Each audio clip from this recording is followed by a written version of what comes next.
함께 묵도하심으로 2021년 8월 8일 주일 예배를 하나님 앞에 올려드립니다.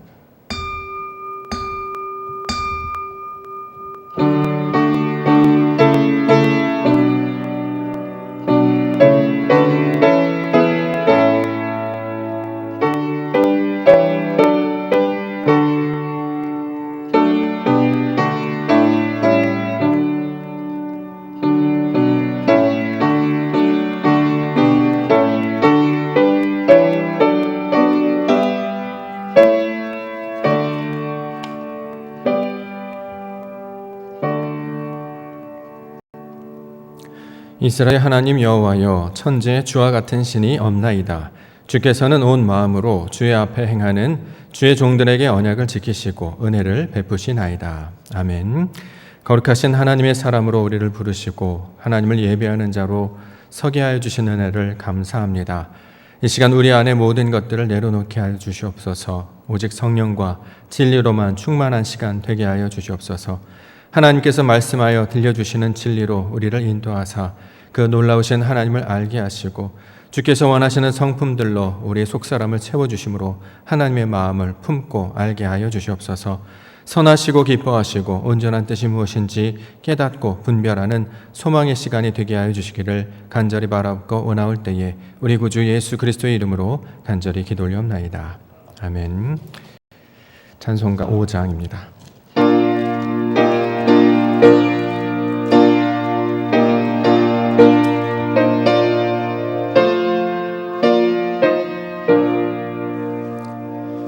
이 천지가 만물들아 복 주시는 주여, 전능 성불 성자 성령 찬송하고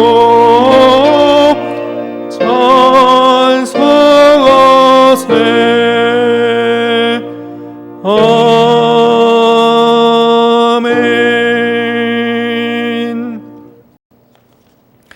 교동문 34번 편 81편 말씀 한 절씩 교독하겠습니다. 우리의 능력 되시는 하나님을 향하여 기쁘게 노래하며 야곱의 하나님을 향하여 즐거이 소리칠지어다.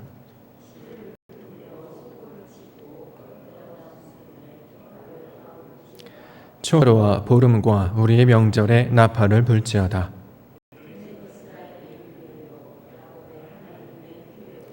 하나님이 애굽 땅을 치러 나가시던 때에 요셉의 족속 중에 이를 증거로 세우셨도다.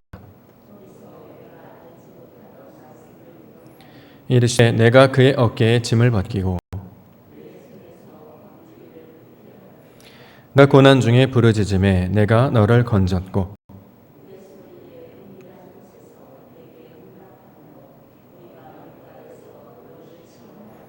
내 백성이여 들으라. 내가 내게 증언하리라. 이스라엘이여 내게 듣기를 원하노라.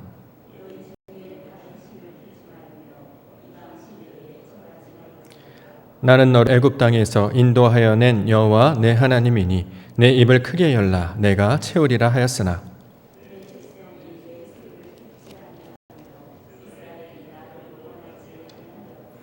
아멘. 사도신경으로 고백하겠습니다. 전능하사 천지를 만드신 하나님 아버지를 내가 믿사오며 그 외아들 우리 주 예수 그리스도를 믿사오니 이는 성령으로 잉태하사 동정녀 마리아에게 나시고 본디오 빌라도에게 고난을 받으사 십자가에 못 박혀 죽으시고 장사한 지 사흘 만에 죽은 자 가운데서 다시 살아나시며 하늘에 오르사 전능하신 하나님 우편에 앉아 계시다가 저리로서 산자와 죽은 자를 심판하러 오시리라. 성령을 믿사오며 거룩한 공회와 성도가 서로 교통하는 것과 죄를 사하여 주시는 것과 몸이 다시 산 것과 영원히 사는 것을 믿사옵나이다. 아멘. 찬송가 304장입니다.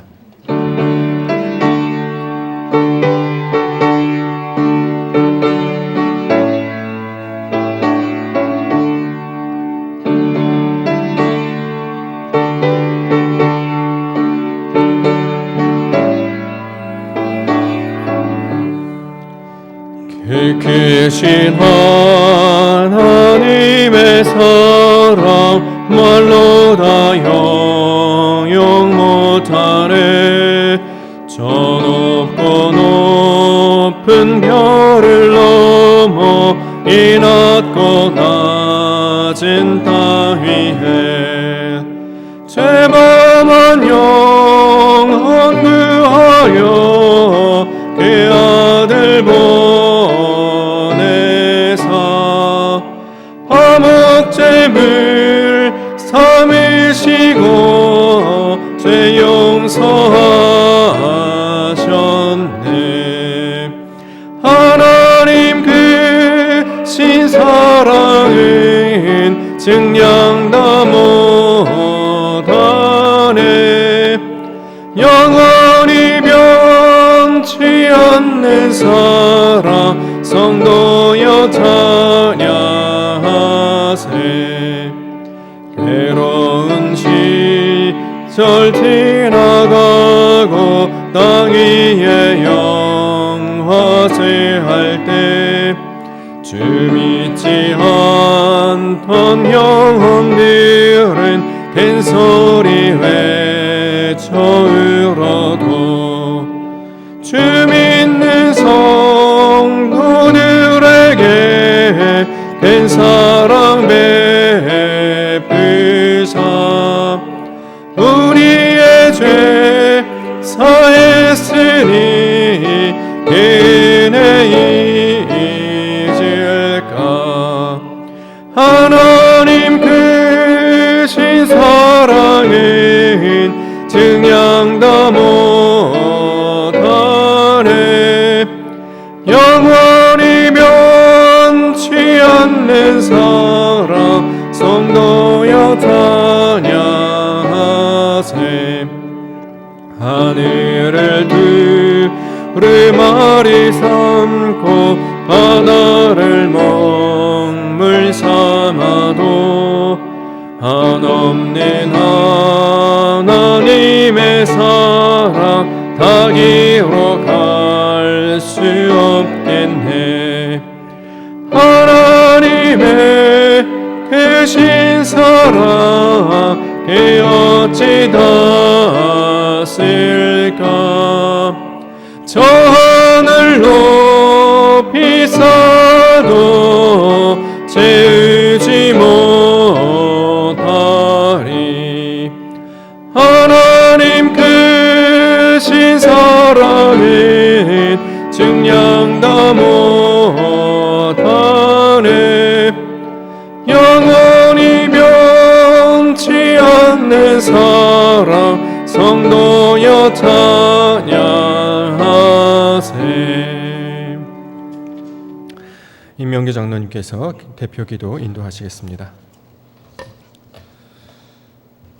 거룩하시고 전능하신 여호와 아버지 하나님, 저희들 한 주간도 주의 은혜와 돌보심 가운데 이 땅 위에서 안연히 거하게 하시다가 하나님의 거룩한 성회를 맞이해서 오늘도 아버지 앞에 제단을 쌓고 감사 예배를 드리게 하시니 은혜를 감사합니다. 전능하신 주여, 우리가 살아가는 모습이 코로나 바이러스로 말미암아 결코 용이치 아니하고 우리가 많이 곤고함을 당하지만 결코 낙심하지 아니하며 우리 하나님을 믿고 의지하는 믿음 안에서 오늘도 주께 예배하오니 전능하신 하나님 우리의 예배를 받아 주시옵소서. 빌고 소원하옵는 것은 우리가 당하는 이 모든 코로나 바이러스로 인한 아버지 환난과 아픔과 그 모든 고통을 이제는 우리가 감당할 수 없사오니 먼저 하나님께 빌고 기도하옵는 것은 저희를 용서하여 주시고 아버지 코로나 바이러스를 속히 소멸시켜 주시옵기를 간절히 빌고 소망합니다. 저희는 아버지 이 고통 가운데 더 이상 버틸 힘도 없나이다. 그렇다고 그 코로나 바이러스를 우리가 물리칠 만한 능력도 지혜도 없사오니 아버지 하나님께서 이스라엘의 여호사밧 왕의 기도를 들으셨던 것처럼 주께서 친히 역사하시고 주께서 우리들을 용서하실 때에 하나님의 진노의 불을 꺼 주시옵소서. 그래서 아버지 앞에 온전한 예배를 드리기를 소망합니다. 성도 간의 아버지 아름다운 교제가 지속될 수 있도록 하나님 기회를 허락하여 주시옵소서. 이 시간에 아버지 하나님, 비록 우리가 같이 대면하여 예배를 드리지는 못하지만 이제 각 처소마다 있는 곳에서 마음은 아버지 문을 활짝 열고 주의 말씀을 듣고 아버지를 찬양하는 주의 자녀들을 기억하옵소서. 저들의 삶이 곤고합니까? 육신이 연약한 자들도 있습니까? 삶이 곤고해서 애통하는 자들도 있습니까? 사람과 사람과의 관계에서 여전히 풀리지 않아 답답한 마음을 가지고 주의 이름을 부르는 자들이 있습니까? 주여 살펴주시고 주의 성령이 저들이 거하는 곳에 친히 임재하심으로 간절한 마음으로 주의 이름을 부를 때 아버지여 저들에게 참 소망을 주시고 기쁨을 허락하여 주시옵소서. 전능하신 주여, 아버지께서 아버지 이 제단 옥토교회를 기억하시고 지난 60년간도 아버지 지켜주신 하나님 감사하거니와 이제 앞으로 남은 시간도 주께 오로지 기도하며 나아갈 때에 이 제단을 통해서 영광을 받으시옵소서. 아직도 하나님을 알지 못하는 지체들을 불러주시옵고 주님을 알지만 온전히 깨닫지 못하는 자들 또한 불러주시옵소서. 믿음 안에 견고히 서 있다고 하지만 그 믿음의 진보를 이루지 못하는 자들도 불러주심으로 말미암아 아버지 하나님, 속히 아버지 제단이 차고 넘치며 우리 교회 학교에도 아버지 학생들이 찬양하고 기도하며 예배하는 모습을 볼 수 있도록 주여 은총에 은총을 더하시며 이 제단을 통해서 이 주변을 비출 수 있는 아름다운 시은소가 될 수 있도록 주여 역사하여 주시옵소서. 오늘도 아버지 하나님의 귀한 말씀을 가지고 증거하는 하나님의 종 우리 최대한 목사님에게 아버지 영역을 더하여 주시옵소서. 그 말씀을 통해서 듣는 모든 무리들 아버지 앞에 감사함으로 받고 그 말씀을 통해서 새 힘과 소망이 회복되는 능력의 말씀이 되게 도와 주시옵소서. 이 나라 이 민족을 살펴주시기를 또한 간절히 빌고 소망합니다. 이 어렵고 아버지 험한 세대에 이 나라 통치하는데 우리 대통령과 위정자들 많이 힘들고 걱정할 텐데 아버지 저들이 사람의 지혜와 사람의 경험과 사람의 판단으로 아버지 모든 것을 행하지 아니하게 하시고 다윗이 그러했던 것처럼 전능하신 하나님 앞에 무릎 꿇고 지혜를 구하는 자가 되게 하셔서 이 나라 올바르게 통치하게 하시고 우리나라가 뒤로 후퇴하지 아니하게 하시고 비록 힘들고 어려운 상황이지만 하나님께서 이 땅을 살펴주시고 통치하는 자들에게 지혜와 명철을 주셔서 이 나라가 견고히 서가는 복된 민족이 되게 도와주시옵소서. 이 예배를 위해서 애쓰고 수고하는 많은 종들을 기억하시고 저들의 그 모든 손길 위에 하나님의 한량없는 은혜와 복이 충만케 역사하여 주시옵소서. 이 모든 말씀을 우리 구주 예수님의 이름으로 간절히 기도드렸사옵나이다. 아멘.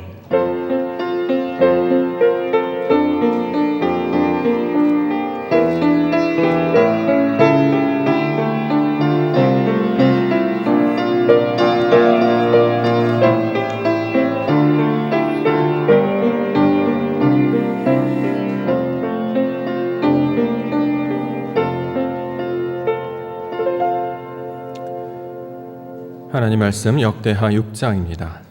역대하 6장 1절부터 17절까지 말씀. 구약성경 661면, 662면에 있습니다. 역대하 6장 1절부터 17절까지 말씀 제가 봉독하겠습니다. 그때에 솔로몬이 이르되 여호와께서 캄캄한 데 계시겠다 말씀하셨사오나 내가 주를 위하여 거하실 성전을 건축하였사오니 주께서 영원히 계실 처소로소이다 하고 얼굴을 돌려 이스라엘 온 회중을 위하여 축복하니 그때에 이스라엘의 온 회중이 서 있더라.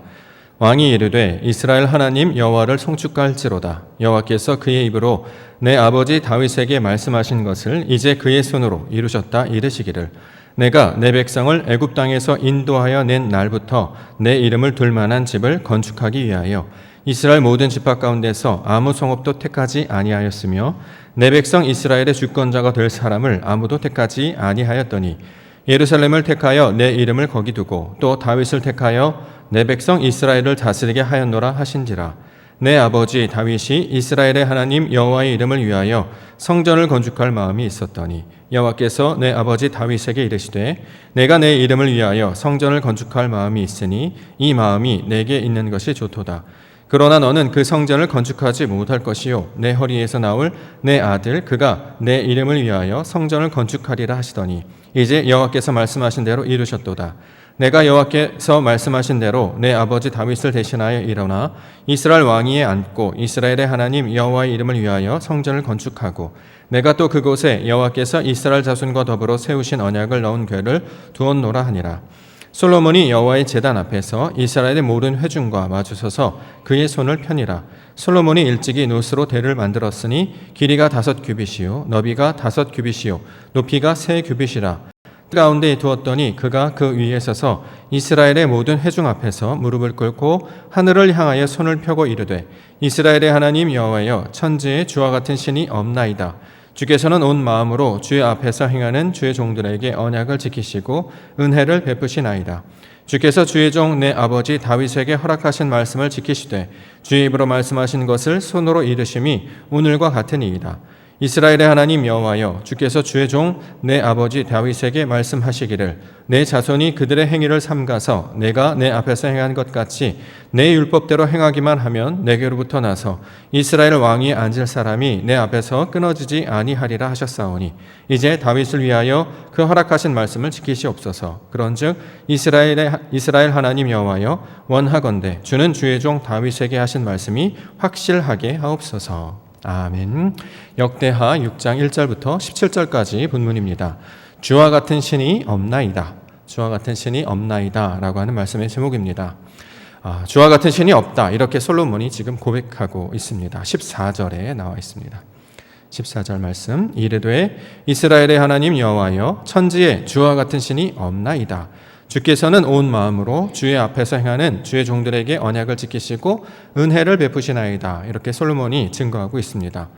주와 같은 신이 없다라고 하는 말은 여호와 하나님이 감당하시는 사역에 대해서 강조하고 있는 말입니다. 즉 하늘의 뜻이 어떻게 땅에 이루어질 수 있는가? 그것은 오직 여호와 하나님만이 그 일을 감당하신다. 하나님만이 오직 그 일을 감당하신다라는 말을 강조하고 있는 말이 되고 있습니다. 솔로몬이 성전을 건축했지요. 이제 완성했습니다.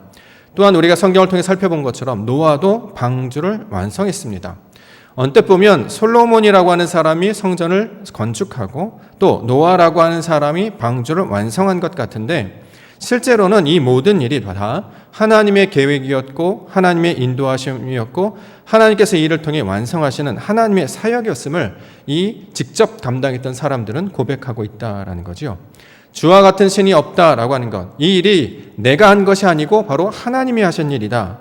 하나님께서 그 일을 감당할 마음을 주시고 뜻을 주시고 재료를 주시고 능력을 주시고 완성케 해주신 모든 과정이 다 하나님 때문이었습니다 라는 것을 지금 강조하고 있는 말이 주와 같은 신이 없나이다 라고 주신 말씀의 내용이 되고 있습니다. 자, 그러면 하나님께서 하신 일, 주께서 역사하시는 일, 하나님만이 하실 수 있는 일을 어떻게 펼치고 있는가? 오늘 본문에서는 두 가지로 설명하고 있는데요. 14절 하반절 말씀에 보면 주의 종들에게 언약을 지키신다라는 말로 설명하고 있고 또 하나는 은혜를 베푸신다라는 말로 주와 같은 신이 없나이다라는 내용을 설명하고 있습니다. 자, 언약을 지키시는 하나님이시라는 거죠. 그러면 언약을 지키시는 하나님이라고 할 때 이 언약을 지킨다라고 하는 말은 무슨 의미가 될까요? 성경에서 언약이라고 이제 말이 나오면 그 본질은 무엇을 가리키고 있는 말이냐면 창세기 1장 1절을 가리키고 있는 말이 언약이라고 하는 말의 본질입니다. 하나님께서 말씀을 통해서 창조를 완성하시겠다라고 선언하셨죠. 그 말씀을 창세기 1장 1절 태초에 하나님이 천지를 창조하셨다라는 말로 기록하고 있습니다. 이 말에서 따온 말이 뭐냐면 바로 언약이라고 하는 단어입니다. 창세기 1장 1절을 히브리어로 조금 살펴보면요. 첫 마디가 베레시트라는 단어로 시작합니다. 이걸 우리는 태초라는 말로 번역을 했는데요. 이 태초라는 말에는 하나님께서 아들을 통해서 창조를 완성하시겠다라고 하는 말이 진리로 녹아져 있습니다. 이 약속의 말을 언약이라고 부른다라는 거죠. 자, 하나님께서 창조하신 사역을 하나님께서 완성해 나아갈 것이다. 다시 말해 하나님의 사람으로 만드시는 이야기, 온전하고 완전한 하나님의 형상으로 만드시는 이야기가 바로 1장 1절을 통해 주시는 이 창조의 선언이었습니다. 이것을 다른 말로 가리켜 언약이라고 하고요. 이 하나님이 하시는 이 창조의 사역을 완성시키는 것을 언약을 지킨다라는 말로 지금 설명하고 있는 것입니다. 원래 사람은 땅에 태어났죠. 땅의 성분과 육신의 정욕으로 살던 사람들이었습니다. 이러한 자들을 하나님께서 택해 주셨어요. 불러주셨어요. 그래서 뭘 하시냐면 가르치신다는 거죠. 말씀을 통해 주셔서 인자심과 그의 긍휼하심과 그의 어떠하심을 말씀을 통해 가르쳐 주십니다. 그래서 점점 땅의 소욕이 물러나게 되고 육신의 소욕이 떠나가게 되고 하나님의 말씀과 하나님의 성품으로 채워져 가는 것을 완성하는 내용으로 가르쳐 주고 있습니다. 자, 땅의 사람이 하나님의 말씀으로 하나님의 사람이 되어가는 과정, 이걸 다른 말로 성전을 건축하다라는 말로도 표현하고 있다는 거죠. 우리가 이제 성전을 건축한다라고 하면 이제 건물을 짓는 걸 이제 상상하기 쉬운데요. 이 건물을 짓는다라고 하는 것은 우리에게 주시는 메시지 때문에 보여주시는 내용입니다. 자, 건물을, 집을 세우는 것처럼 우리의 마음 안에 하나님이 거하실 처소를 만드시겠다는 거죠. 벽돌을 쌓아서 나무를 쌓고 하나씩 올리는 것처럼 하나님이 주시는 진리의 말씀을 차곡차곡 쌓아갈 때, 하나님이 주시는 그 가르침을 내가 조금씩 받아서 먹고 마시고 취할 때에 이것을 통해 하나님의 집을 만드는 것으로 설명하고 있습니다. 자, 이것을 가르쳐서 언약을 지킨다, 태초에 하나님이 천지를 창조하셨다라는 말씀을 연결시켜서 우리 가운데 보여주고 있다는 거죠. 이 일을 누가 하시느냐? 하나님이 하신다. 이 일을 지금 가르쳐주고 있습니다. 또 하나는 은혜를 베푸신다라는 단어가 나오는데요. 은혜, 우리가 잘 알고 있는 단어 헤세드를 가리키는 말입니다. 은혜가 무엇일까요? 은혜는 무엇이냐면 이 말씀을 우리가 진리적 관점을 해석하면 하나님의 사람으로 구별된 존재를 만드시는 것, 이것을 은혜라고 부릅니다. 하나님의 사람으로 우리를 바꿔서 만들어 가신다는 거예요. 이것을 가리켜서 은혜라고 합니다. 창세기 2장에 보면 그 은혜가 어떻게 나타나는지를 설명하고 있는데요. 창세기 2장 말씀에 보면 하나님께서 사람을 지으셨습니다. 근데 그 속에 무엇을 불어넣으시느냐? 생기라는 것을 불어넣으시죠. 그랬더니 그 사람이 생명이 되었다라고 이야기합니다. 다시 말해 하나님의 호흡과 하나님의 말씀으로 사는 존재가 되었다라는 거죠. 그래서 그것을 뭐라고 가르쳤냐? 아담, 이렇게 부르는 것입니다. 아담은 사람을 가리키는 말이기도 합니다만 하나님의 구별된 존재로 만드는 이야기, 그 그릇을 가리켜서 아담이라고 말하는데요. 성도, 하나님의 백성들을 가리켜서 아담이라고 이야기해요. 이걸 구별되었다, 하나님의 백성이 되었다라고 한다는 거죠. 이렇게 땅의 속성을 가지고 있는 사람을 하나님의 독특한 존재, 하나님의 호흡을 받아서 사는 존재가 되게 하는 것을 가리켜서 성경은 은혜라고 부르고 있습니다. 그러면 은혜를 입은 아담은 어떻게 살아가느냐? 에덴 땅에 들어가게 되고요. 그 에덴 땅에서 그 땅을 경작하는 자로 살게 되는 거죠. 하나님이 주신 땅에서 하나님 주신 말씀을 가지고 자신의 속사람을 가꾸고 경작하는 것입니다. 기경하고 관리하는 것입니다. 그래서 우리의 마음을 하나님의 마음으로 바꾸는 일을 하게 되는 것이 아담, 은혜를 입은 자가 감당하는 목적이죠. 하나님이 주신 땅에서 하나님이 주신 말씀을 통해 내 속사람을 가꾸어가는 것, 이것을 은혜라고 부른다는 거죠. 또 있습니다. 여호와께 은혜를 입은 자라는 사람이 있었죠. 그가 바로 노아라는 사람이었습니다. 자, 노아는 어떤 일을 했을까요? 우리가 잘 알고 있는 것처럼 방주를 지었죠. 방주를 짓는 건 하나님의 성전을 짓는 모양과 똑같죠. 한 번도 상상해 본 적도 없고 경험해 본 적도 없었습니다. 그런데 하나님이 말씀을 해주시죠. 나무를 지어라, 역청을 발라라, 이렇게 하나씩 만들어라. 그 말씀하신 대로 따라가기만 하면 방주라는 것이 완성이 되는데, 나중에 그 방주가 하나님의 말씀을 통해 구원받는 하나님의 집의 모양을 예표하고 있는 것이었죠. 은혜를 입은 노아가 방주를 지어서 본인과 본인 가족이 살게 되더라. 다시 말해 하나님의 생명을 가진 자로 살게 하시는 그 구원을 입은 자들을 가리켜서 은혜를 베풀다라는 거죠. 자, 이것이 바로 하나님이 하시는 일이다. 주와 같은 신이 없습니다라고 했을 때 그 여호와 하나님께서 하시는 일이다라는 것입니다. 언약을 말씀하셨고 이것을 지켜내신 거죠. 창조를 말씀하셨고 완성해 갔습니다. 은혜를 말씀하셔서 우리를 그런 사람으로 변하게 해주셔서 그래서 은혜를 알고 그것을 경험한 자로 살게 하신다는 거죠. 자, 이것을 은혜를 베풀다라는 말씀을 주셨는데 이게 하나님이 하시는 일이다. 그렇게 하나님의 나라와 뜻이 땅에 이루어지듯이 하늘의 뜻이 우리의 심령과 마음 가운데 이루어진 역사를 하나님만이 하실 수 있습니다. 사람이 아무리 계획하고 아무리 움직이고 애쓴다고 할지라도 그 일을 완성하시는 분은 온전히 하나님이셨습니다 라는 고백이 바로 솔로몬이 고백하고 있는 내용이 되고 있습니다. 실제로 이 내용을 아버지 다윗도 고백한 적이 있었죠. 우리가 이전에 5월달에 한번 말씀을 통해 살펴본 적이 있었는데요. 사무엘하 7장 22절에 보면 주와 같은 분은 없습니다 라는 말로 그때 우리 함께 살펴본 적이 있었습니다. 그때 주와 같은 분이 없다라고 하는 것은 하나님의 그 주권적인 역사, 하나님만이 하실 수 있는 하나님의 역사를 가리키고 있는 말이 되고 있었습니다. 이제 솔로몬이 성전 건축을 다 마치고 나고 성전을 이제 아름답게 꾸며내는 거지요. 속에 내용들을 채워넣습니다. 그러고 가만히 보니까 이제 생각이 나는 거예요. 이렇게 땅을 얻고 이 건물을 세우고 이 안을 다 채울 수 있었던 모든 일은 다 내가 내 능력으로 이루어진 것이 아니라 하나님께서 일하신 것이었구나라는 것을 점점 더 깨달아 알게 되었다는 거죠.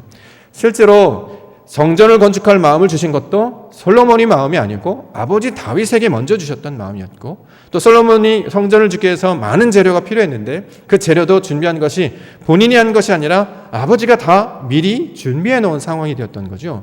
솔로몬은 그저 그 말씀을 받아서 행하기만 한 것, 이루어낸 것만 솔로몬이 감당했던 사실이었습니다.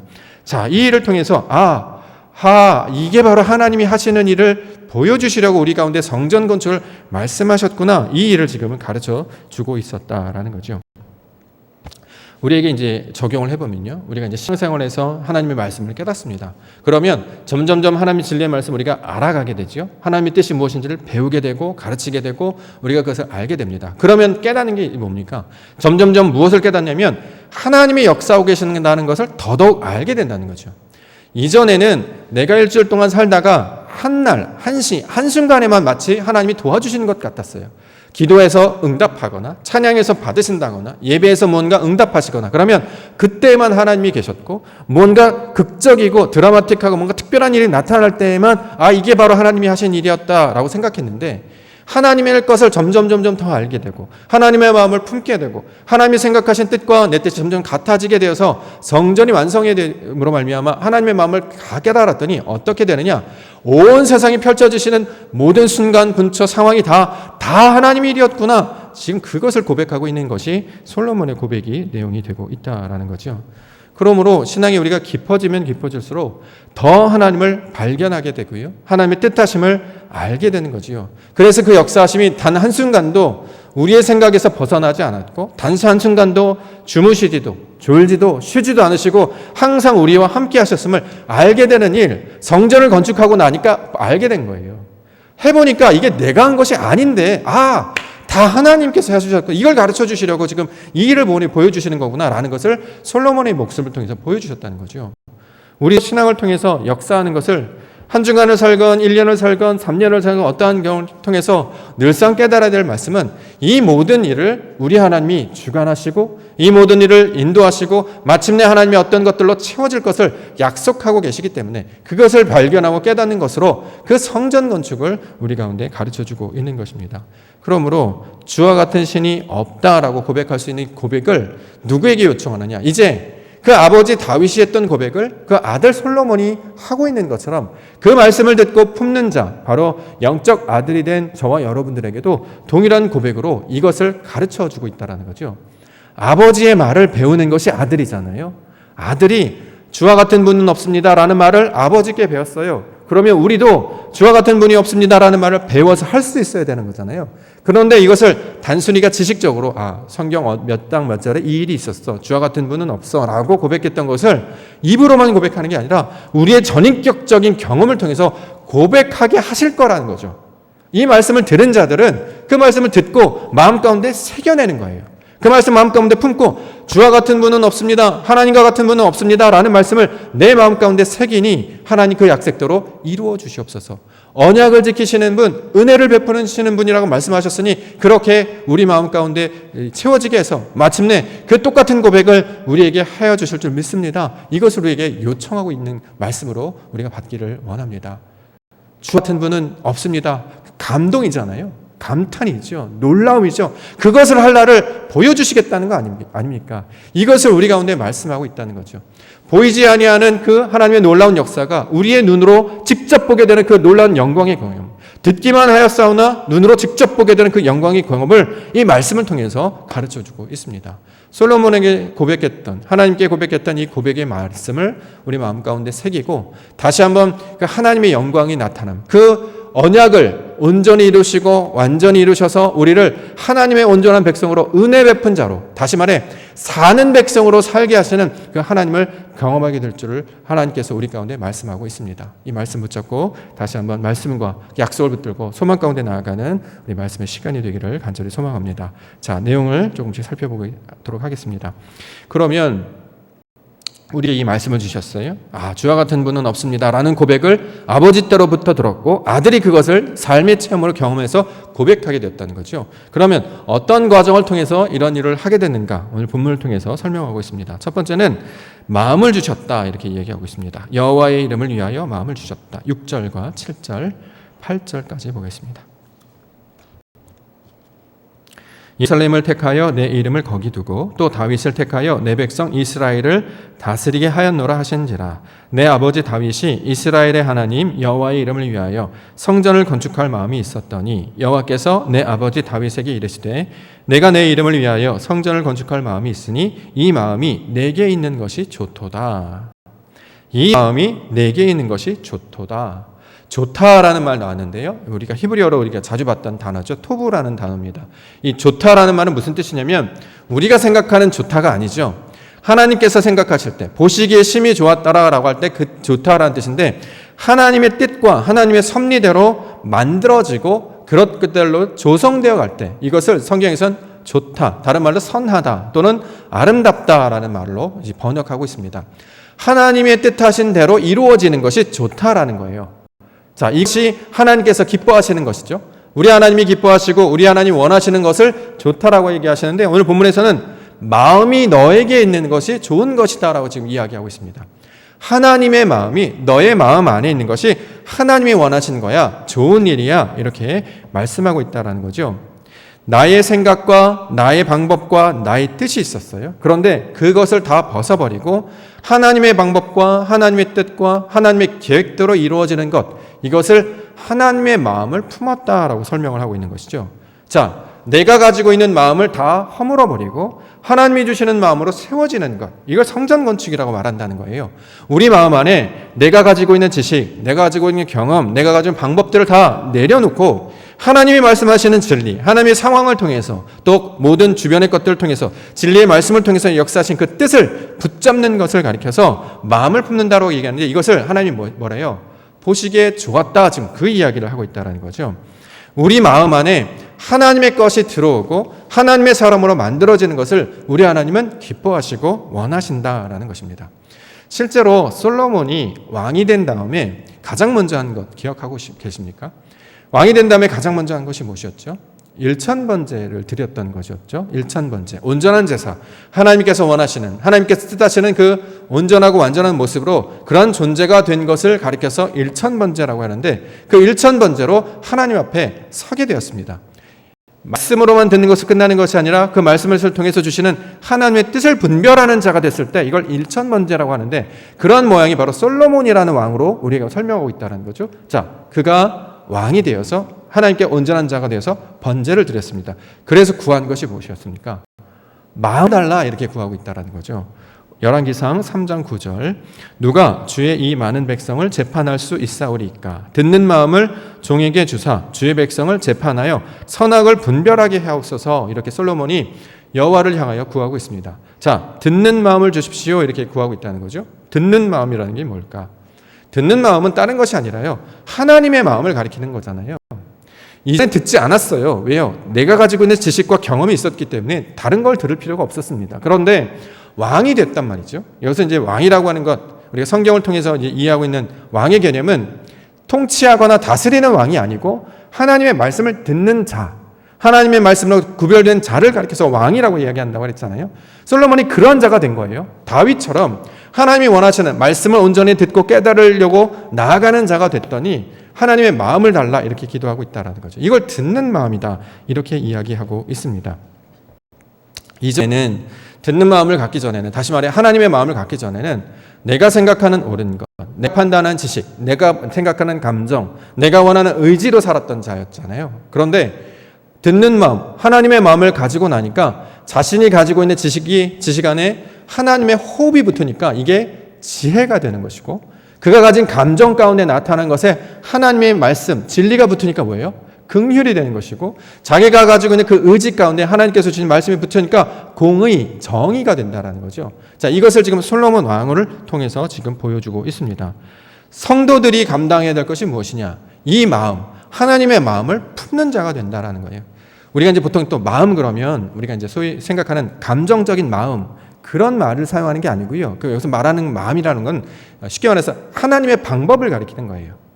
하나님의 뜻, 이걸 마음이라고 부른다는 거죠. 그게 우리 마음 중심 안에 있기 때문에 하나님이 원하시는 하나님의 방법, 아버지께서 원하신 그 뜻을 쫓아 살아가는 것을 하나님의 마음, 이렇게 이야기한다는 거죠. 자, 이 마음이 품는 자가 되게 해주십시오 라고 해서 솔로몬은 듣는 마음을 달라 이렇게 얘기했고, 하나님께서는 그것을 가리켜서 참 지혜롭구나, 그래서 너에게 장수도 주고 부귀도 주고 이걸 감당할 능력도 주겠다, 이렇게 지금 말씀하고 있는 거 아니겠습니까? 자, 하나님이 주시는 말씀을 통해서 하나님의 마음을 품는 자가 될 때 이것을 가리켜서 하나님은 구별됐다, 거룩하다 이렇게 이야기합니다. 왜냐하면 이 하나님의 마음을 품는 자는 어떠한 존재가 되냐면 분별하는 존재가 됩니다. 분별. 이것과 이것 같다 틀리다, 옳다 그르다, 그러니까 정하다 부정하다를 분별할 수 있는 자가 된다는 거죠. 무엇을 가진 자만? 하나님의 뜻을 가진 자만, 빛을 받은 자만, 진리를 가진 자만 정한 것과 부정한 것을 구별할 수 있어요. 분별할 수 있어요. 하나님의 뜻인지 내 뜻인지를 분별할 수 있다고요. 이전에는 분별이 안 되니까 그냥 다 자기가 원하는 뜻으로 자기 멋대로 살았잖아요. 근데 말씀을 듣고 진리를 듣고 영이 임한 자는 하나님의 뜻인가 나의 뜻인가를 분별할 수 있는 자가 된다라는 것입니다. 그래서 성도들이 세상 가운데 감당해야 되는 게 뭐냐면 분별하는 자가 되라고 하는 거예요.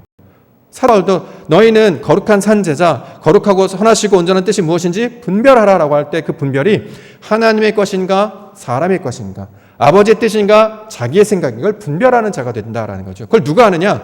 성도들만이 할 수 있어요. 왜요? 진리를 가지고 있기 때문에, 말씀을 가지고 있기 때문에, 하나님을 가지고 있기 때문에 그렇다라는 거죠. 하나님의 뜻이 바로 진리 아닙니까?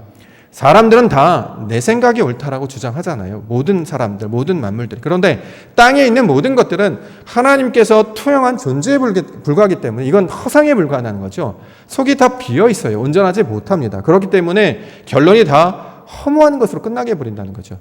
진리와 생명과 열매는 오직 하나님에 관한 것, 그 진리만이 우리의 길이요 진리와 생명이라고 말씀하셨기 때문에 여기에 다다르도록 구별된 자들을 우리 성도, 하나님의 백성들로 우리를 불러주신 것입니다.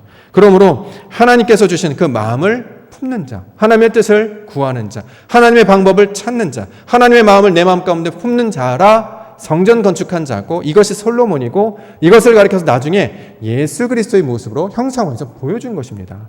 이게 바로 하나님께서 역사하시는 그 언약을 지키시는 일, 은혜를 베푸시는 일의 완성이 된다라는 거죠. 우리가요 하나님의 마음을 품는 자들이 되는 거예요. 이게 하나님 원하시는 창조의 목적이 되고 있다라는 거죠. 빌립보서 2장 5절부터 8절까지 말씀, 너희 안에 이 마음을 품으라 곧 그리스도 예수의 마음이니 그는 근본 하나님의 본체시나 하나님과 동등됨을 취할 것으로 여기지 아니하시고 오히려 자기를 비워 종의 형체를 가지사 사람들과 같이 되셨고 사람의 모양으로 나타나사 자기를 낮추시고 죽기까지 복종하셨으니 곧 십자가에 죽으심이라. 우리 안에 나타난 예수 그리스도의 모습이 곧 하나님의 형상인데 그는 그리스도의 마음을 품는 것을 우리 가운데 가르쳐 주셨습니다. 그리스도의 마음을 품는 건 다른 게 아니죠. 하나님을 품는 것과 똑같은 것이죠. 하나님을 품으려면 어떻게 해요? 내 것이 없어져야 된다는 거예요. 내가 비워져야 하나님의 것이 내 안에 들어오는 것처럼 내 안에 나의 생각과 경험과 방법을 다 내려놓고 하나님의 것들을 채워나가라. 다시 말해 하나님의 마음을 품으라. 다시 말해 이걸 그리스도의 마음을 품으라. 이렇게 지금 우리 가운데 가르쳐주고 있다는 거죠. 그렇게 품는 자들은 어떻게 됩니까? 겸손의 모양으로 나타날 수밖에 없다. 이게 결과적으로 이야기한다는 거죠. 내 것을 주장하던 자가 내 것이 아니라 하나님의 것을 주장하기 시작했어요. 하나님의 뜻을 가지고 있어요. 그러면 하나님께서 일하실 걸 믿게 됐어요. 그러면 내가 사라지기 때문에 자연스럽게 내가 사라지는 것, 그걸 겸손이라고 얘기하는 거죠. 세상에서 말하는 다른 사람보다 자신을 낮추는, 그러니까 억지로 낮추는 가식적이거나 인위적인 모습이 아니라 하나님이 존재하시기 때문에 내가 사라지는 그 겸손, 내가 완전히 나의 뜻과 방법이 사라진 상태가 겸손의 모양이 되는데, 바로 이 모양을 예수 그리스도의 형상으로 우리 가운데 가르쳐 주셨습니다. 그러면 우리가 하나님의 마음을 닮은 자가 되면 자연스럽게 삶 가운데 이것이 우리의 인격적이 녹아질 수밖에 없다라는 거죠. 그래서 겸손한 자가 된다는 거예요. 겸손한 자가 되는 것은 다른 게 아니라 아버지의 마음, 하나님의 마음으로 우리를 채워나갈 때 자연스럽게 우리를 그렇게 만들어가시는, 운행하시는 결과로 맺어가신다. 자, 이 이야기를 하고 있는 것입니다. 이렇게 우리가 여태까지 내가 머리 되고 내가 주인 되고 내가 모든 것의 왕이었던 사람이 예수 그리스도의 머리 되고 진리가 나의 앞이 되고 하나님이 나를 인도하시는 자가 되어서 나를 낮추는 자로 살아가는 것을 가리켜서 성경은 뭐라고 그랬냐? 하나님의 모양이 완성되었다, 이렇게 얘기하는 거예요. 그게 바로 신앙의 목적이다라는 거죠. 세상에서 대통령이 되고 왕이 돼서 쩌렁쩌렁 소리치르며 우리의 능력을 과시하는 그런 걸 나타내는 모양이 아니라 작은 모양이고 겸손한 모양이고 정말 작은 빛을 내는 존재로 만들어가는 것이 하나님께서 원하시는 창조의 모습이 된다는 것이죠. 이것이 우리 신앙의 목적입니다. 하나님의 형상을 닮은 자인데 그 형상을 닮은 자가 삶 가운데 어떻게 나느냐?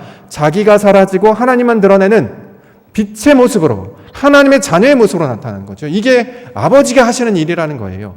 이것을 기대하라, 이것을 너희가 꿈꾸라, 우리 가운데 소망하고 있다는 거죠. 세상에서 나아가 많은 것들을 감당하려고 하지 말고 그 마음을 받아들이는 것이 우리가 감당이나 사역의 전부가 된다는 것이죠. 오직 이 마음을 품고 하나님의 뜻을 이루시는 우리 성도님들 되시기를 원합니다. 두 번째로 주실 말씀은 말씀을 우리 마음 가운데 두게 하신다 설명하고 있습니다. 10절과 11절. 이 여호와께서 말씀하신 대로 이루셨도다. 내가 여호와께서 말씀하신 대로 내 아버지 다윗을 대신하여 일어나 이스라엘 왕위에 앉고 이스라엘의 하나님 여호와의 이름을 위하여 성전을 건축하고 내가 또 그곳에 여호와께서 이스라엘 자손과 더불어 세우신 언약을 넣은 궤를 두었노라 하니라. 자, 성전 안에 언약궤를 두었다. 지금 그 이야기를 하고 있다는 거죠. 자, 성전은 무엇을 비유합니까? 우리 마음을 비유한다고 얘기했죠. 그럼 우리 마음 안에 뭘 넣어야 돼요? 말씀을 두어야 된다는 것을 지금 비유하고 있다는 거죠. 그래서 우리 마음 안에 말씀을 두기 때문에 그것을 가리켜서 거룩한 곳이라고 부르니까 그것을 지성소라고 이야기하는 거예요. 우리 마음은 하나님이 거하시는 곳이니까 성전이 되는 것이죠. 성소가 되는 것입니다. 근데 그 마음 안에 뭐가 들어가요? 말씀을 두게 돼요. 진리를 두게 돼요. 그럼 그걸 가리켜 지성소가 된다라는 거죠. 이전에는 나의 생각과 나의 뜻으로 살았습니다. 그렇죠? 그런데 이제 어떻게 해요? 말씀이 내 중심 안에서 역사해서 그가 우리의 모든 것을 이끌어 가십니다. 중심이 되고 목적이 되고 있었다는 거죠. 자, 이렇게 내가 옳은 대로 살던 사람이, 자기 소견에 옳은 대로 살던 사람이, 자신의 생각과 방법에 의존해 살던 사람이 하나님의 말씀과 진리를 따라 사는 것으로 바뀌는 것을 말씀을 둔다라는 말로 지금 설명하고 있다는 거죠. 이전에 우리 한번 생각해 볼까요? 우리가 말씀대로 살지 않고 우리의 뜻대로 살았을 때 다시 한번 돌아보면 열매가 있었던가 하신 것입니다. 언뜻 보면 되게 잘 돼서 막 그럴듯한 역사가 나타난 것 같았어요. 그런데 돌아보면 그 안에는 하나도 열매가 없음을 발견하게 됩니다. 이전에 저도 뭐 전도사 사역할 때 또 부목사 사역할 때 뭐 여러 가지 뜻들이 있죠. 이렇게 하면 잘 될 거야, 저렇게 하면 잘 될 거야, 막 이런 여러 가지 방법들 동안에 한 적이 있었습니다. 효과를 본 적도 있었어요. 와, 이렇게 하니까 정말 되네. 그런데 그것이 계속 이어지느냐? 그것이 진짜 우리 안에 열매가 되어서 속사람의 변화로 나타나냐? 그렇지 않게 된다는 거죠. 오직 변화는 하나님만이 하실 수 있게 됩니다. 예전에는 내가 생각하는 것이 옳고 이 방법이 옳다고 생각했는데 아니에요. 사람의 방법은 좋은 점도 있고요, 그렇지 않은 점도 있어요. 여러분들 우리 하시다 보면 그런 거 많이 경험하죠. 나를 괜찮게 생각하는 사람도 있는데 아무 이유 없는데 안 괜찮게 생각하는 사람들도 있잖아요. 나를 듣는 사람들도 있는데 이유는 없어요. 안 듣는 사람도 있어요. 서로 다르기 때문에 그렇다라는 거죠. 사람은 한쪽은 괜찮은데 한쪽은 다 부족한 자로 살아가요. 이게 사람의 모습이었다는 거죠. 그러니까 사람을 의지하면 항상 좋은 점도 있지만 그렇지 않은 점도 항상 따라가기 때문에 온전해질 수 없다라는 것입니다. 그러므로 하나님께서 원하시는 건 사람의 방법과 뜻을 통해 살아가지 말고 어떻게 해요? 하나님의 뜻을 쫓아가라는 거죠. 당장에 보여지는 것은 더디 보이고 느려 보이고 보이지 않는 것 같으나 그게 바로 하나님께서 우리를 온전케 하시는 하나님의 방법이 되고 있습니다. 그러므로 우리가 받아들여야 되는 것은 그 마음을 품었을 때 내 속사람의 것이 부서져야 한다는 거죠. 애굽에 팔려가기도 하고요. 감옥에 갇히는 경험도 사실은 있어야 합니다. 있는 가운데 말하고 있는 우리의 역사이기도 해요. 이걸 지나가지 않으면, 광야를 지나가지 않으면 그 가나안 땅의 풍요로움을 깨닫지 못하는 것과 똑같습니다. 놀랍게도 하나님께서는 빛을 설명하기 위해서 무엇을 만드셨냐? 어둠을 지으셨다고 얘기해요. 오른쪽을 설명하기 위해서 왼쪽을 나타나셨다고 이야기한다는 거죠. 왜 그러냐? 우리가 바로 이런 상태였었다는 거예요. 우리가 사람의 존재로 태어난 것은 우리가 하나님보다 못한 존재로 살게 되는 것이 아니라 우리가 사람의 존재로 태어났으나 그 하나님을 향하여 나아가는 존재로 만들기 위하여 작정하신 일이 된다는 거죠. 이런 것처럼 우리 삶 가운데 나타나는 그 여러 가지 어떤 사건들 또 여러 가지 헛된 것들 이 과정을 통해서 우리가 얼마나 연약한지를 보고 깨닫고 부딪혀서 알고 마지막으로 하나님이 옳구나라는 것을 알게 하시는 과정이었음을 설명하고 있습니다. 내가 내 뜻대로 했을 때는 다 허무했던 거죠. 어둠밖에 없었고 혼돈했고 공허했습니다. 빛이 자리 잡기 전에는 어둠밖에 없었어요. 그런데 하나님의 말씀이 들어온 이후에 그 진리의 말씀이 우리를 살게 하고 우리를 소망하게 하고 그 하나님의 뜻으로 나아가게 하도록 우리를 인도해 주신다는 거죠.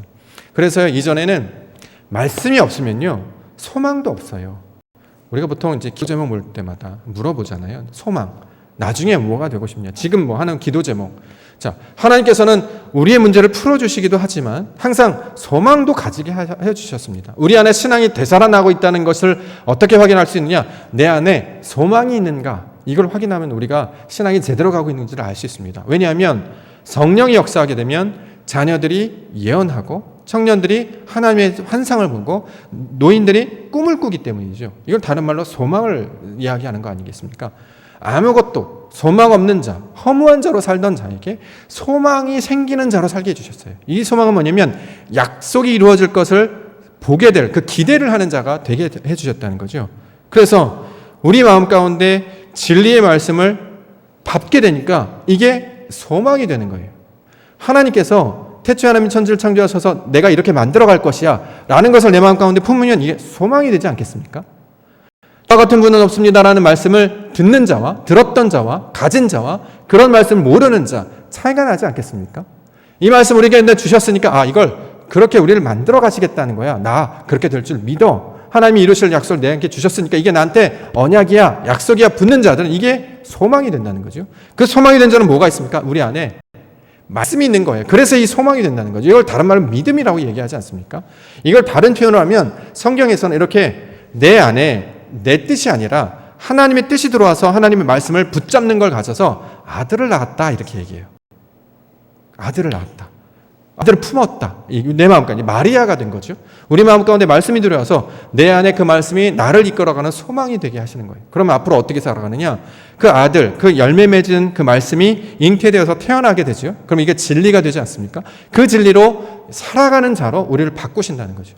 마치 부모님이 아이를 낳고 아이를 낳으면 아이를 위해 맞춰가서 살잖아요. 그가 먹고 싶은 것, 그가 하고 싶은 것, 그가 원하는 것, 그가 즐거워하는 것을 위해 살아가는 것처럼 말씀이 없던 자가 말씀을 품고 소망을 품어서 이것을 잉태하여서 낳으면, 그렇죠? 이것을 하나님께 뜻으로 우리의 몸과 수고와 산골 결코 이게 나오면 진리의 말씀이 되는데 이제는 자신의 생각과 방식으로 살지 않고 그 하나님의 진리의 말씀을 쫓아가는 자로 살아가게 된다는 거죠. 이것을 가리켜 말씀을 마음에 둔 자다 이렇게 지금 설명을 소개하고 있는 것입니다. 이걸 다른 말로 지성소라고 부른다는 거죠. 하나님은 그와 같은 모습으로 우리를 부르셨습니다. 소망의 사람으로 살게 해주셨다는 거예요. 우리가 바라는 소망은 다른 소망이 아닙니다. 하나님의 뜻을 알고 그의 영광을 보는 자들이 된다는 거죠. 약속의 자녀들이 되는 것, 하나님의 자녀들이 되는 것이 우리의 소망이다. 이렇게 성경은 소개하고 있는 것입니다. 나의 모습에서 자라가서 하나님의 모습으로 더더더덕 닮아가는 것. 나중에 커서 뭐가 될래? 라고 할 때 좋은 사람, 훌륭한 사람이 될 거야 라고 말하는 것처럼 우리의 신앙의 모습이 영적인 아이에서 어른의 모습으로 저 멋있고 훌륭한 그 하나님 아버지의 모습으로 닮아가는 것. 이게 바로 소망이고 말씀을 가진 자들에게 주시는 축복, 약속의 말씀이 된다는 거죠. 그러므로 우리 마음 가운데 이런 말씀을 다시 한번 새기며 그걸 붙잡는 시간이 되기를 원합니다. 말씀을 붙잡으면요, 소망이 생기게 된다는 거예요. 뭔가 기대하는 마음이 생긴다는 거예요. 그러면 어떻게 되냐? 당장의 어두움을 견딜 수 있어요. 당장의 어려움들을 이겨낼 수 있다는 거죠. 말씀이 없고 약속이 없고 소망이 없는 사람들은 절망하잖아요. 내일을 어떻게 살아가야 되는가? 미래를 어떻게 사는가? 그냥 날마다 허무하고 그냥 절망 가운데 살아가지만 이 말씀, 그 약속을 붙드는 자들은 그래도 오늘 지나면 내일이 올 거야, 모레가 올 거야, 그날은 분명히 하나님께서 주실 거야 라는 그 여호와의 날을 기대하며 살아가게 된다는 거죠. 놀랍게도요, 그 날을 기억하는 자는 영광을 보게 되었다라고 성경은 이야기합니다. 이 영광의 말씀들, 그 약속들을 붙잡고 살아가시는 우리 성도님들 되기를 원합니다. 세상에서 나타나는 좋은 일이 아니에요. 하나님을 경험하는 놀라운 일을 말하고 있다는 거죠. 우리가 한번 돌아볼까요? 여름 하면 저는 제일 떠오르는 게 뭐냐면 중고등부 때 수련했던 것들 늘 기억이 납니다. 지금 거기가 어딘지 위치도 다 까먹었어요. 우리가 또 60주년 하면서 이제 사진들을 정리하는데 보니까 수련회 사진들이 이렇게 쭉 나와 있더라고요. 되게 허름한 야외, 또 옆에 보이는 허름한 건물들. 근데 거기에 이제 3, 4 모여서 통성 기도했던 그 모습들 이렇게 보면서 그때 뜨겁게 기도하면서 모르겠어요. 뭔지 모르지만 뭐 그런 마음이 막 드는 거예요. 그래서 하나님을 부르짖고 찬양하고 그것 때문에 눈물 흘렸던, 그러니까 하나님께서 뭔가 대단한 일을 하실 것 같은 그 벅찬 가슴을 주셨던 기억이 그런 사진을 보니까 다시 막 새록새록 살아나더라고요. 우리가 이제 사실 매년 이런 일들을 기대하면서 하래하래 살아가면서 그렇게 우리의 믿음들을 한 걸음씩 한 걸음씩 이렇게 진보해 나가면서 성장해 나가면서 하는데, 최근에 이제 코로나 때문에 이런 기회를 가지지 못해서 안타까운 마음들이 있습니다. 그러나 분명히 이거는 끝날 날이 오지 않겠습니까? 우리가 늘 그렇게 기도하지요. 끝날 날이 올 겁니다. 다시 모여서 다시 우리에게 주실 그날을 기대하게 하신다라는 거죠. 어쩌면 이 코로나의 기간이 성경의 비유를 통해서는 광야 기간이라고 이야기할 수 있을 것입니다. 광야 기간은 다른 것이 아니라 말씀에 집중하는 시간이잖아요. 결국 그 말씀들로 우리의 것들, 우리의 속사람의 것들을 새롭게 하고 우리의 육신적인 것들을 버리고 하나님의 진리의 말씀들로 바꾸어 간다면, 그렇게 우리가 성장해 간다면 그 날을 우리 가운데 당겨주실 것이고, 그 날 바로 가나안 땅에 들어가는 그 하나님의 놀라우신 은혜를 경험하는 것을 우리의 눈과 귀를 다 변화시켜 주셔서 보게 해 주실 줄 믿습니다. 마지막으로 주시는 건 하나님을 향하여 손을 펼치다, 이렇게 설명하고 있습니다. 12절. 솔로몬이 여호와의 제단 앞에서 이스라엘의 모든 회중과 마주서서 그의 손을 펴니라. 성경에서 이제 손을 펴다라는 장면이 이렇게 하는 건데, 기도할 때 이렇게 손을 들어서 하는 모양으로 이야기하고요. 또는 찬양할 때라는 모양으로 설명을 하지요. 글자로도 이런 모양을 이렇게 본따서 하나님, 호흡이라는 단어가 이 모양에서 왔습니다. 자, 그런데 이 말씀 지금 솔로몬이 손을 폈다라고 하는 것을 진리적 관점에서 해석하면 이 사람이 손을 편 이유는 진리가 되었기 때문에, 열매를 맺었기 때문에, 하나님의 뜻을 온전하게 깨닫는 하나님의 사람이 되었다라는 말을 이렇게 지금 문장으로 묘사합니다. 하나님 온전한 사람이 돼서 손을 향해 손을 폈다. 왜냐하면 이걸 기도라고 말할 수도 있고 찬송으로 말할 수도 있다는 거죠. 성경에서 기도라는 것, 찬송이라는 것은 하나님을 사실은 모르는 자는 할 수 없는 거예요. 하나님을 모르는데 기도를 어떻게 해요? 하나님을 모르는데 찬양을 어떻게 하죠? 그냥 자기가 하고 싶은 말을 막 하는 건 그건 기도가 아니에요. 주문이라고 얘기하죠. 세상의 말, 자기가 하고 싶은 이야기를 하는 것이기 때문에 하늘에 닿지 않습니다. 기도는 우리의 말을 하나님께 돌려서 올리는 게 아니고 하나님의 뜻이 내 안에 채워지는 거예요. 그래서 내가 차고 오르니까 그때서부터 하나님 나라 말을 하기 시작하는 거죠. 이걸 기도라고 한다는 거죠. 하나님께서 원하시는 것이 내가 원하는 것이 됐을 때 이걸 기도 또는 찬송 이렇게 얘기하지 않습니까? 찬송은 사람이 하는 게 아니라 하나님께서 하시는 것이다. 하늘에 있는 저 천사들이 하는 것이다 라고 말씀을 하신 것처럼 하나님께서 우리를 온전하게 이렇게 변화되기를 원하신다는 거죠. 단순하게 그냥 우리가 듣는 것 또는 말하는 것으로 끝나는 것이 아니라 우리의 지식과 우리의 감정과 우리의 의지, 전인격이 하나님의 것으로 온전히 변화된 상태가 되어지는 것. 다시 말해 신약에서 말하는 교회가 되는 것, 하나님의 부르신 자들이 되는 것, 이게 바로 손을 펴다의 모습으로 지금 설명하고 있습니다. 그래서 그 손을 편 자는 무엇을 강구하느냐? 하나님의 나라가 이 땅 가운데 이루어지게 하옵소서, 아버지의 말이 내 안에 이루어지게 하여 주시옵소서, 이렇게 기도하는 것을 말하게 된다는 거죠. 16절에 나와 있습니다. 이스라엘의 하나님 여호와여, 주께서 주의 종 내 아버지 다윗에게 말씀하시기를 내 자손이 그들의 행위를 삼가서 내가 내 앞에서 행한 것 같이 내 율법대로 행하기만 하면 내게로부터 나서 이스라엘 왕이 앉을 사람이 내 앞에서 끊어지지 아니하리라 하셨사오니 이제 다윗을 위하여 그 허락하신 말씀을 지키시옵소서. 왕위에 앉을 사람이 끊어지지 않는다. 다시 말해 하나님의 말씀을 받은 하나님의 뜻을 가진 자들이 계속 이어진다라는 말이잖아요. 그렇죠? 한 사람의 성도가 또 한 사람의 성도를 낳고 말씀이 말씀을 낳고 열매가 진리가 진리를 낳고 성도가 성도를 낳고 교회가 교회를 낳는 것처럼 하나님의 영광의 사람들이 계속해서 풍성하게 확장되고 번져가는 것을 왕위에 올라 끊어지지 않게 해달라 이렇게 고백하게 된다는 거죠. 무엇을 광고하고 있습니까? 힘을 갖게 해달라, 길이 열리게 해달라, 아니면 무슨 일이 이루어지게 해달라. 그게 아니었어요. 하나님의 말씀을 깨닫는 그 자리에 있게 하여 주시옵소서. 지금 그 이야기를 솔로몬이 강구하고 있다는 거죠. 하나님께서 원하시는 모습이 바로 이거예요. 하늘의 뜻을 구하는 자, 하나님의 영광을 찾는 자, 아버지의 이름을 부르는 자를 세상 가운데 원하신다는 거죠. 그걸 누가 하고 있느냐? 성전을 완성한 솔로몬이 하고 있다는 것입니다. 우리의 마음을 하나님의 말씀으로 세운 그 자가 온전한 말씀으로 기도하는 자가 되는 것이고 찬송하는 자가 되게 하시는 것이다. 이게 바로 이 땅 가운데 역사하시는 하나님의 뜻이다라고 이야기를 하고 있다는 거죠. 이 말씀을 듣게 되면 우리가 그 말씀을 우리 마음 가운데, 심령 가운데 새기는 자들이 되기를 원합니다.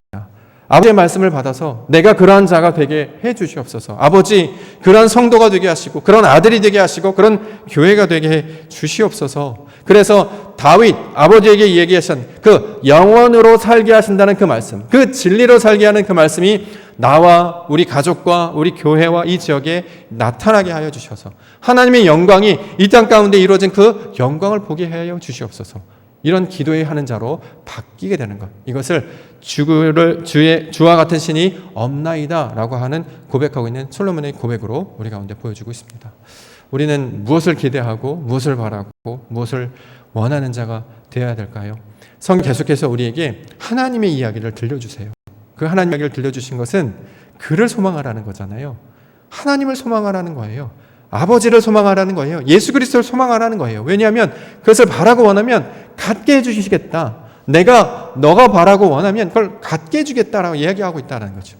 처음에는 그게 그렇게 중요한지 몰랐어요. 보이지도 않았기 때문이죠. 그러나 깨닫고 나니까 그 진리의 생명과 그 하나님의 말씀과 그 하나님의 영광을 소망하는 자가 바로 아버지의 백성임을 깨달아가는 것이고, 이게 바로 하나님의 창조의 목적이 완성임을 온전히 알게 되는 것입니다. 그러면 우리가 영원이 되잖아요. 하나님과 똑같은 성분이 되잖아요. 그럼 이 땅 가운데 있는 것에 연연하지 않게 된다는 거죠. 하나님이 하실 줄을 믿습니다. 나의 대로 되지 않는다 할지라도 선하신 하나님께서 모든 것을 합력하여 선을 이루실 줄 믿습니다. 그 믿음 가운데 역사하시는 하나님을 보게 해주실 줄 믿습니다. 그 하나님의 영광이 꿈꾸시고 그 하나님의 나라 가운데 역사하시는 우리 하나님의 백성으로 살아가시는 하나님의 백성들 되기를 원합니다.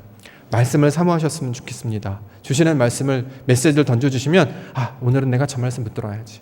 내가 저렇게 해주실 걸, 저거 나한테 주시는 말씀을 내가 새겨야지. 이 말씀을 꼭 붙으셨으면 좋겠어요. 왜요? 그 말씀 가운데 진리가 역사되고 그 진리의 역사하는 자가 바로 하나님의 영의 모습으로 변화되기 때문입니다. 그 하나님의 거룩한 모습으로 살아가시는 우리 믿음의 성도님들과 옥토교회가 되기를 주님의 이름으로 간절히 축원합니다. 기도하겠습니다.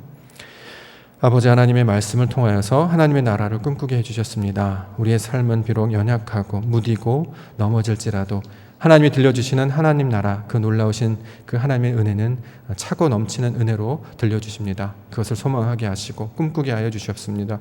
꿈꾸게 하여 주시옵소서. 마침내 이루신 하나님의 영광 믿음으로 갖게 하시고 소망을 가지고 하나님의 형상, 그 온전하심을 경험하는 자로 살아가는 모든 믿음의 성도들 되게 하여 주시옵소서. 거룩하신 예수 그리스도의 이름으로 간절히 기도드리옵나이다. 아멘. 다음은 교회 소식 우리 장로님께서 전해주시겠습니다. 몇 가지 전해드리겠습니다. 코로나 방역 4단계가 2주간 다시 연장이 돼서 저희가 8월 22일까지 주일 예배는 비대면으로 전환합니다. 그런데 이제 개정된 그 방역 방침에 보게 되면은 교회가 그 예배가 교회 정원의 10% 범위 내에서 예배를 드리도록 되어 있습니다. 그래서 저희 교회는 주일 예배만 비대면으로 하고 새벽 예배, 수요 예배, 금요 예배는 우리가 10%가 되지 않기 때문에 정상적으로 교회에 나와서 예배를 드릴 수 있도록 그렇게 하고자 합니다. 우리 성도님들은 참고하시고 예배에 참석해 주시면 감사하겠습니다. 헌금 우리가 예배드리면서 헌금하시는 것은 거기 온라인 헌금 계좌를 이용해 주시면 감사하겠습니다. 옥토교회 60주년 기념행사 준비를 위해서 6번의 회의를 했고 7번째 회의가 다음 월요일 날 오후 9시에 있겠습니다. 여러분들이 기도해 주실 것은 저희가 9월 5일 날 행사 예정일입니다. 그 때까지는 코로나가 하나님의 은혜로 잠잠해져서 우리가 계획대로 행사가 진행될 수 있도록 기도해 주시기를 바랍니다. 다음 주일 온라인 예배 사전 녹화는 14일 오후 5시 본당에서 있겠고요. 끝으로 우리 이효진 청년 우순분 권사님의 셋째 따님 되시는 이효진 청년이 오는 21일 토요일 날 12시 20분 낮 12시 20분에 강변 웨딩스퀘어 4층 아모르홀에서 있습니다. 우리가 이 코로나 바이러스로 직접 참석해서 축하는 못할지라도 우리 세 가정을 위해서 기도해 주시고 여러분들 많이 축하해 주시면 감사하겠습니다. 일단 광고 마치겠습니다. 기도하겠습니다. 거룩하신 하나님, 거룩한 하나님의 능력과 그 은혜를 주의 진리의 말씀으로 듣게 하시고 보게 하여 주셨습니다. 이제 우리 마음 가운데 새기게 하시고 그 마음을 소망을 품고 살아가시게 하심으로 마침내 이루실 하나님의 나라 그 영광을 보는 우리 믿음의 백성들 다 되어줄 수 있도록 인도하여 주시옵소서. 이제는 우리 구주 예수 그리스도의 은혜와 하나님 아버지의 무한하신 사랑하심과 성령 하나님의 교통하심이 주께서 주신 말씀을 따라 믿음으로 살기를 다짐하는 모든 심령들 머리 위에 이 교회 위에 지금으로부터 영원토록 함께 있을지어다. 아멘.